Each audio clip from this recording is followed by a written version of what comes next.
Hello everybody and welcome back to another episode of the Cycling Paddy. For everyone that's been tuning in so far, thanks very much. I greatly appreciate it. We're still moving in the right direction as far as the channel is concerned. And as for anyone that has been watching, you'll know that the last couple of episodes have been focused on a time we spent last year in Italy at the Strade Bianche. So this video that we had today is a slightly longer video because it is the Grand Fondo itself that myself and John took part in.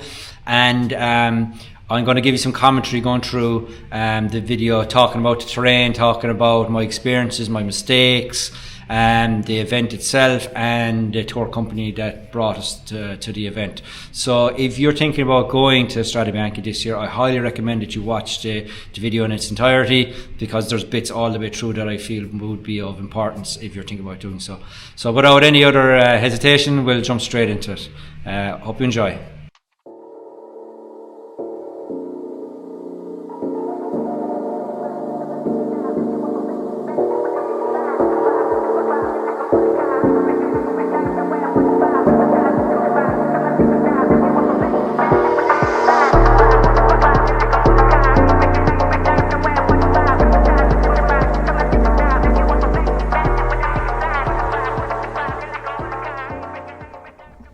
Okay folks, welcome back to another episode of Cycling Paddy. As you can see from the title above, this is the morning of the Grand Fondo. So you might remember from the first episode I had a bit of a story to tell you about the SRAM. So before our morning got started, we had an issue with my bike. To check it the night before, everything was perfect, tip top, no problems. Arrived there in the morning, Matteo's lads had it all set up kind of like in a staging area, everything was perfect, just jumped out of the van, straight onto the bike, no gears. So there was a bit of a panic there, as I said before, we were on the SRAM. We had a bit of a chinwag, and then we discovered that we had a spare derailleur. The derailleur seemed to be kind of in a firmware mode and wouldn't come out of it. And in the meantime, we could hear the commentator up on top of up the road calling out the time, 9 minutes to go, 8 minutes to go. So yeah, we found another derailleur inside in the kit that the lads had.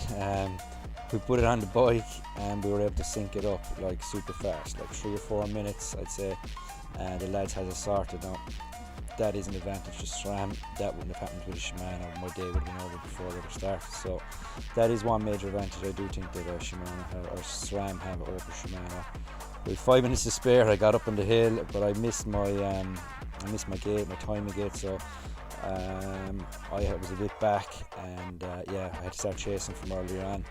We won't see the footage of the downhill to start with, just the last little bit there before we headed into the gravel.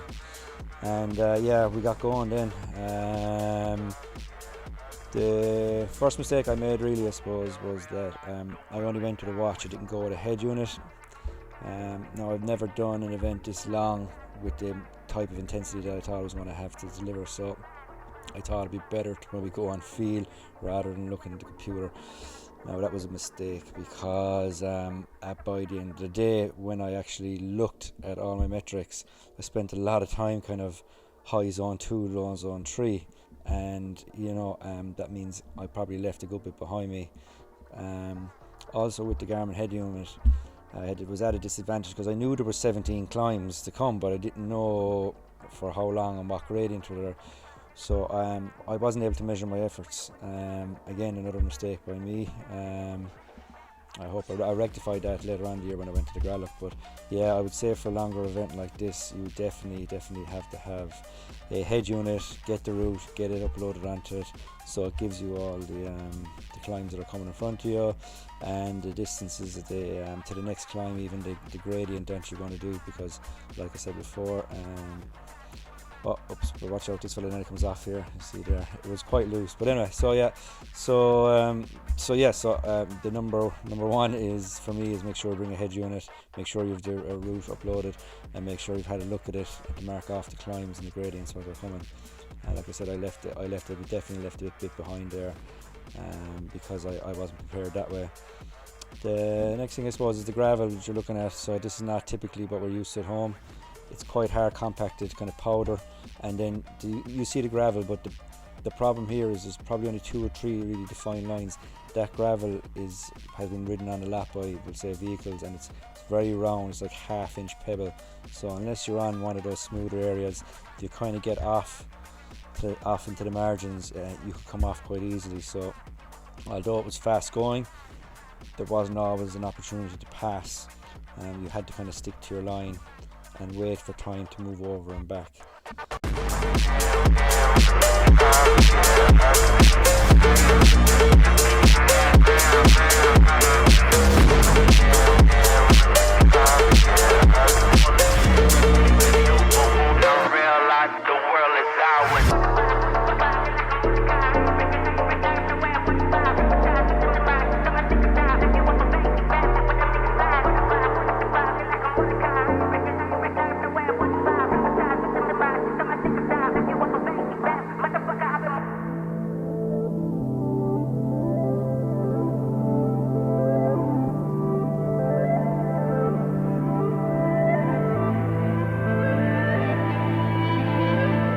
Okay, so here we are. This is one of the 17 climbs that we had to go up and over on the day.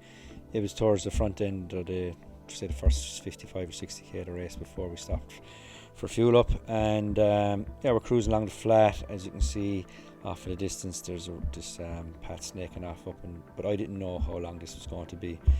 This is typical of why it's important to have the head unit, because I had to make a measure on what I could see in front of me, and I didn't know how far it was going to go for. I didn't know what the range was, so I just knocked it back into an easy gear and started tapping it out. Perceived effort. I know now from looking back at the footage that that it was about a 6-minute climb. Obviously then I could have given it a bit more to get up and over, maybe stay in contact with some of the faster riders, but on the day I chose not to, because like I say, I was going to perceived effort. So I think it's very important, like I said, to make sure you have that head unit. Also, the bikes were fabulous. They were spot on. They were road bikes rather than gravel bikes. So the gearing for me was a small bit off. Now, just because of my power profile, I would say. So I would have preferred if maybe, I think I had a 32 on the back, so it was 48, 35 front, and then a 10-30 on the back. So I would have liked maybe if I had a 33, or even a 36 would be good. That definitely would help, because what I found, that anything over 10% gradient, I could have done with another gear. So but bar that, most of the climbs were okay, but like I say, a couple of them were short and sharp. The 33 or the 36 definitely would have helped me on the day.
Okay, so myself and John, my travel buddy, had a bit of a plan that we were going to try ride together for most of the day, drag each other around. We actually got split at the very start because, like I said, I had the problem with the bike, and I said to John, you need to go and get yourself sorted. And we jumped up, and John was able to kind of get into the first 1,000, whereas I was kind of in the kind of 1,000 to 2,000 range in the start. So with that in mind, then I didn't have any partner to help me on the road. So I did pull up at one stage after a gravel section, and I found this lad you just saw in the picture there, and we started to do a turn or two. Now, I tried this with a couple of lads beforehand, but there wasn't a willingness to kind of work. I don't know what it was. Maybe it was a language barrier or something, but a couple of times I sat in beside someone like maybe for 30 seconds a minute, and then went around just to and gave them a flick to see if they'd come, and it just wouldn't. And I was trying to do it with this lad here, because I don't know if you can see it in the distance, but there's a bunch of about 15, 20, maybe about another 200 metres up the road. And what I'm thinking is, if I can get across to these lads, obviously, I might be able to get a free ride for another couple of kilometres. So you'll just see him there, just popping out there. So I go again here. There's another lad there hanging on the back as well, but he's not doing much. So yeah, I give it another push here, and as you can see, we're reeling them back in. And that's with the hope that maybe I can sit on these boys for another while and maybe push on to the next group again after that. The road sections in between as well, the surfaces were fairly good. And I'm not sure it was total road closure. There was the odd car there. Definitely towards the end when we got close to Siena, it definitely wasn't road closed. So there was one or two little surprises along the way.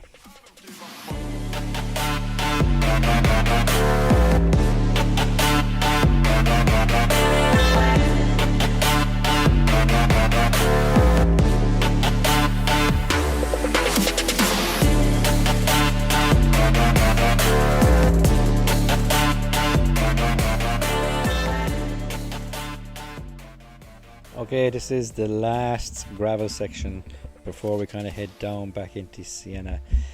On the day of the actual Grand Fondo, obviously we only do it once. You can see how slow we're moving here. This is like proper, I think it was 17% or 18% here. It was tough. This is on the actual day of the Strade Bianche race, they went up this climb twice. And in the next video I'll show you the footage of that, so that is coming, by the way. So yeah, we headed up through that gravel, and then at the top there was a turn left that brought us up this road, snaked up again for another bit, kept on going, like always in the teens percentage wise for climbing. And there's a turn right up here then, that's from memory serves me right. And then it starts to kind of undulate, kind of up and down across the top of this kind of valley or a ridge, and we can see kind of Siena off in the distance. But still, even at that stage, there's probably about, I would say, 30k to go.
Now we're on the way down, we'd say. So we come across the top of that valley I just spoke about, and we're heading down into the floor in front of Siena before we climb back up into the main courtyard. So probably about 20k out, and like the end of any race competition. This is where you need to be switched on. You can see there's pedestrians, and we're going to see up here now in a minute there's like a pizza delivery bike is going to come out here from the right hand side. So I would say here that we're not road closed anymore, or at least you need to treat it as if we're not road closed anymore, because we're getting quite close to the town. Obviously there's probably a lot of junctions around. Not everything can be marshalled the same way as it can be out in the countryside or on those gravel climbs. You know, there's going to be entrances, exits, flyovers, all sorts of stuff. So yeah, we're booming on down here. We're moving, I don't know, nice old speed.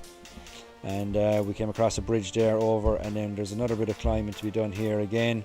As you can see, we're kind of wrapping around Siena. So Siena is kind of on our left hand side, and we're kind of like doing this big arc around the town before we drop down another bit. We go across the main thoroughfare, and then the climbing starts. A couple of minutes climbing back up into that big courtyard where the big clock tower is.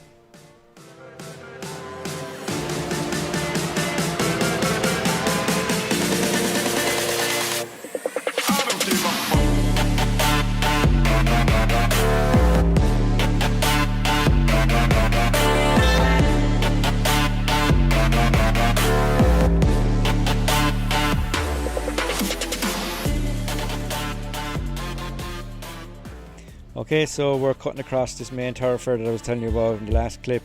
Cut across here, and we are starting our climb up into the finish line.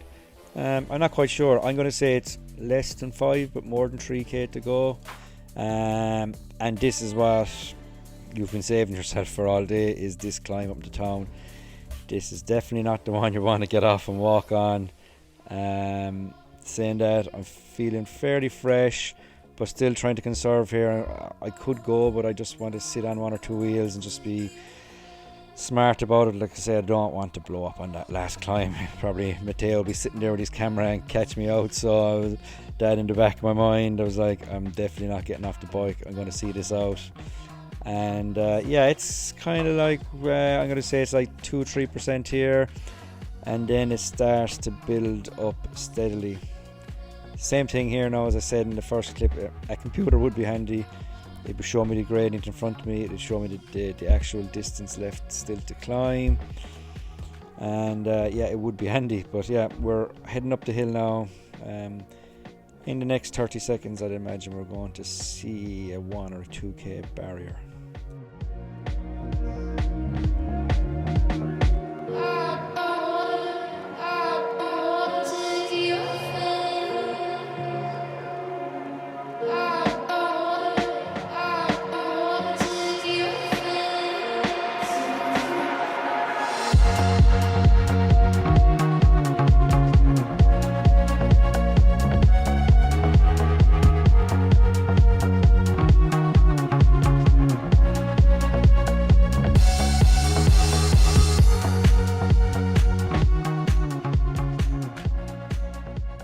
So here's the barrier we rode under the other day, and I presumed that it was actually like a 1k or 2k to go barrier, but it wasn't actually. It's just a sort of advertisement.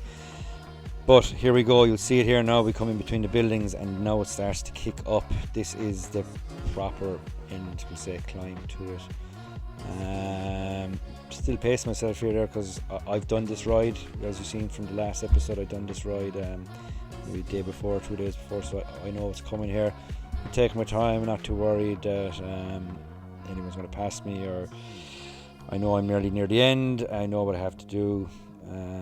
We'll come in underneath this archway here now in a second, and there's kind of like a shimmy left and then right, and then we're proper into that last climb of the day.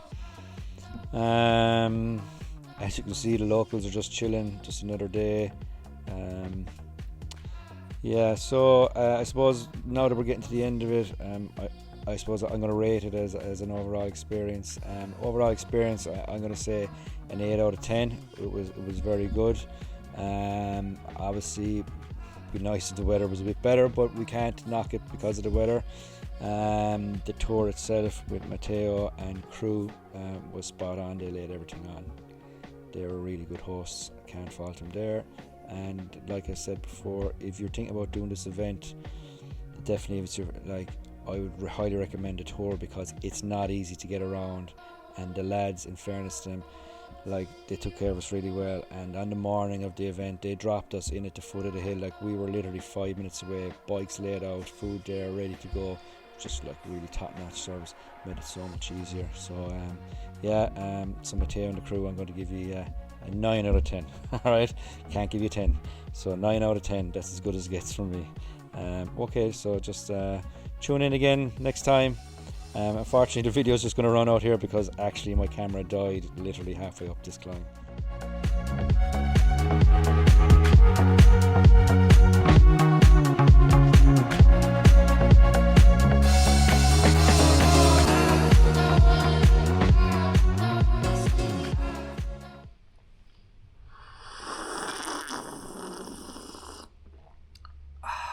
Cheers, John.